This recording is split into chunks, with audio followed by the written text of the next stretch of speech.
Oui, Monsieur le Président de la Commission particulière du débat public, Monsieur le Président de la Chambre de commerce et d'industrie de Calais, Monsieur le Président, mes chers collègues, éteint, c'est ce que vous nous avez dit, Monsieur le Président de la Commission particulière, qui veut dire équivalence, transparence. Puissiez-vous, Monsieur le Président du Conseil régional, appliquer ces principes, puisqu'il apparaît qu'aujourd'hui, nous n'avons pas connu l'ordre de passage, qu'en conférence des présidents, cela n'a pas été abordé. Il n'y a donc eu ni équivalence ni transparence.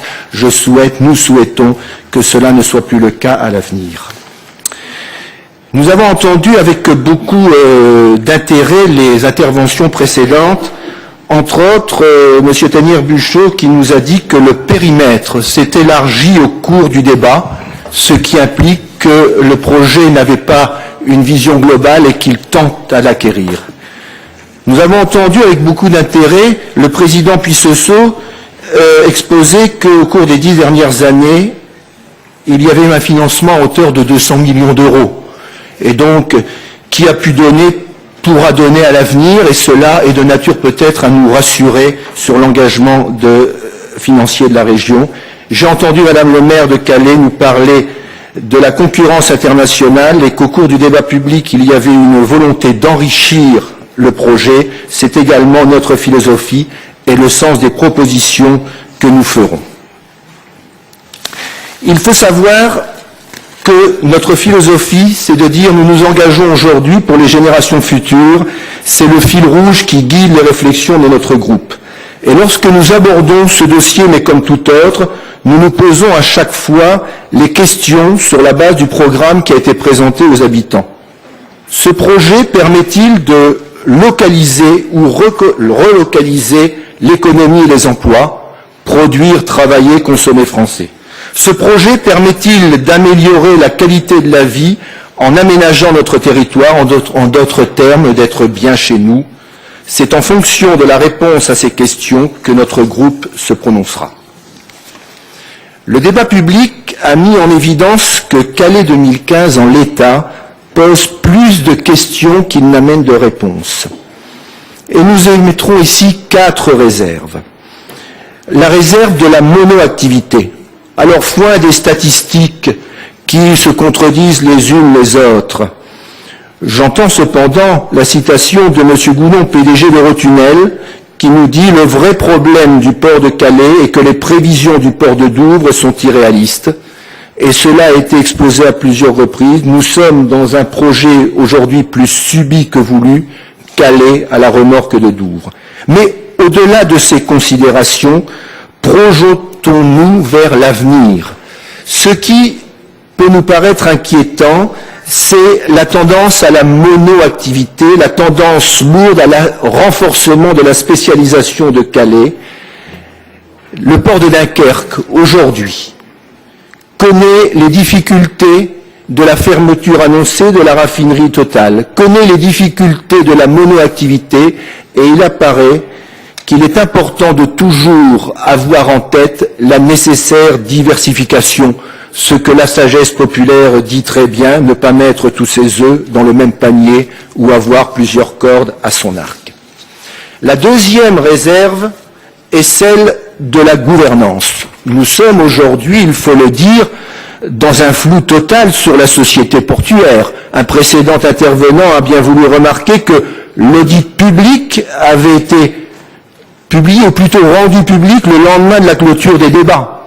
Ernst & Young cite « À ce stade, la structure financière de la société portuaire n'est pas viable, tandis que le président de la Chambre de commerce et d'industrie de Calais n'envisage pas le démarrage de la structure sans aucune capacité d'investissement, en se posant la question « Qu'en serait-il du projet Calais 2015 dans ce contexte ?»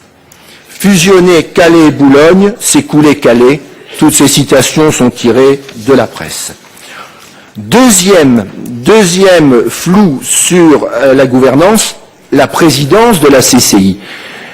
Ce matin, nous avons eu l'occasion à la fois de saluer le président de la Chambre de commerce et d'industrie de Calais, de saluer le président Leroy, le président de la Chambre de commerce et d'industrie de Boulogne. Nous n'avons pas eu le plaisir de voir le président de la Chambre de commerce et d'industrie de Dunkerque, J'ai regardé dans les travées, je ne l'ai pas vu. Ce n'est pas de bon augure alors que l'on parle sans arrêt de complémentarité des ports. Et puis, troisième flou dans la gouvernance, nous avons aujourd'hui un port autonome qui dépend de l'État, 2 ports régionaux, maître d'ouvrage conseil régional, et un port privé Eurotunnel. Or, il faut un pilote pour tracer des perspectives communes. On pourrait regretter d'ailleurs, il y a eu 42 cahiers d'acteurs. Pourquoi n'y a-t-il pas eu un cahier d'acteurs du syndicat mixte de la Côte d'Opale, instance politique chargée en quelque sorte de donner du liant, d'assurer une cohésion au niveau du territoire. Troisième réserve, celle du financement. Elle a été très bien mise en évidence par le président Tennière-Buchot. Également, elle apparaît page 115 du dossier du débat. Il nous est dit à la fois, dans le cadre de l'étude de schéma directeur du port menée par la Chambre de commerce et d'industrie, les bureaux d'études ont mis en évidence un taux de rentabilité interne de 17,5%, mirobolant. En intégrant une augmentation du coût des travaux de 10%, une baisse conjointe du niveau d'excédent brut d'exploitation et du niveau des trafics de 20%, le taux de rendement interne restait supérieur à 10%, largement au-dessus des 4% seuil minimum requis pour les projets d'infrastructure. J'avoue que ces chiffres sont trop beaux pour nous apparaître vrais et ne nous rendent que plus circonspects quand nous voyons quelques paragraphes plus tard du même document établi par le maître d'ouvrage dire « En conséquence, il est prématuré à ce stade pour la région de choisir un schéma opérationnel, quel que soit le schéma, les bases budgétaires de la région, sa capacité et les ressources tirées de l'exploitation du port permettent de mobiliser les moyens financiers nécessaires à la réalisation du port de Calais 2015. » Réfléchissez peut-être, Monsieur le Président, sur la certaine incohérence qu'il y a à la fois à nous affirmer cela, à nous affirmer que finalement aucun problème pour la région en termes budgétaires, et la délibération sans vote qui nous sera proposée demain, où on met en évidence l'étranglement financier de la région, sa perte d'autonomie fiscale, bref, son incapacité et peut-être demain son impuissance à financer quelque chose. Il faudra bien résoudre cette contradiction. Et puis il y a une quatrième réserve que nous voudrions émettre, c'est finalement celle du choix de société. C'est Paul Valéry qui disait que toute politique implique une idée de l'homme. Est-ce que nous sommes favorables ici, dans cette Assemblée et ailleurs, à une extension sans fin des trafics, à la fois passagers et marchandises, qui sont un des corollaires de la mondialisation? Ce projet, tel qu'il nous a été présenté, est resté très silencieux, du moins dans les documents que nous avons pu lire, sur les conséquences pour les hommes et pour les femmes du littoral et au-delà pour la région. Ces réserves étant exposées, nous aurions de bonnes raisons de ne pas nous associer à ce projet. Mais nous pensons néanmoins, comme il a été dit lors du débat public, que ne rien faire, c'est se condamner demain à disparaître. Il y aura donc un oui réservé, avec les réserves qui ont été exprimées, mais un oui exigeant. Un oui exigeant parce qu'ambitieux. Et il sera assorti de 5 exigences.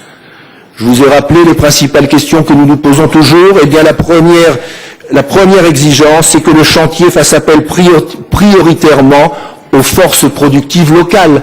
Nous avons eu l'expérience d'Eurotunnel, l'exemple positif. Mais nous ne pourrions pas nous associer à un projet ou laisser ce projet avoir des dérives telles que celles que nous connaissons sur le nouvel hôpital de Calais, où il semblerait que 150 ressortissants polonais logés dans des bungalows travaillent alors